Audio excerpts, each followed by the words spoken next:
Hi viewers, welcome to this channel. ముందుగా అయితే ఇంతవరకు ఈ ఛానల్ సబ్స్క్రైబ్ చేసుకోని వాళ్ళు ఎవరైనా ఉన్నట్టయితే ఖచ్చితంగా అయితే ఈ ఛానల్ సబ్స్క్రైబ్ చేసుకోండి. వీడియోని లైక్ చేయండి, షేర్ చేయండి.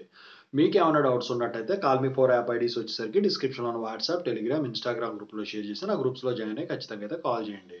సో, ఇందుట్లో వచ్చేసరికి ఏంటంటే JNTUK 41 B Pharm C PCI regulation వల్ల రెగ్యులర్ సప్లిమెంటరీ ఎగ్జామినేషన్ రిజల్ట్స్ మనం అనుకున్నట్టే ఈరోజు రిజల్ట్స్ రిలీజ్ చేశారు. వాటికి సంబంధించిన పీడిఎఫ్స్ అనేవి మీ కాలేజెస్‌కి పంపించడం జరిగింది. ఒకవేళ మీరు గనక ఫెయిల్ అయ్యుంటే, నేను అనకూడదు, ఫెయిల్ అయ్యుంటే రీకౌంటింగ్ గాని, రీవాల్యుయేషన్ గాని, ఛాలెంజ్ వాల్యుయేషన్ గాని పెట్టుకోవాలనుకుంటే 9థ్ డిసెంబర్ 2024 లాస్ట్ డేటు. ఏది బెటరు అని చెప్పేసి నేను ఒక వీడియో చేశాను. తెలుగు ఇంజినీరింగ్ ఎడ్యుకేషన్ హోమ్ పేజ్‌లో అదే ఉంటుంది. అది చూసుకోండి మూడిట్లో ఏది బెటరు. అయితే -1 అంటే అబ్సెంట్ అని అర్థం, -2 అంటే విత్‌హెల్డ్ అని అర్థం, -3 అంటే మాల్ ప్రాక్టీస్ అని అర్థం తప్ప దానివల్ల మీకు ఏమి ఎఫెక్టు ఉండదు. మీకు పోల్ కండక్ట్ చేస్తా. పేపర్ వాల్యుయేషన్ ఎలా జరిగిందని. ఖచ్చితంగా అయితే పోల్ చేయండమ్మా. బీటెక్ వాళ్ళకి అది ఉపయోగపడుతుంది. I wish all the best. మీరందరూ పాస్ అయిపోవాలని చెప్పేసి నేను బలంగా కోరుకుంటున్నాను.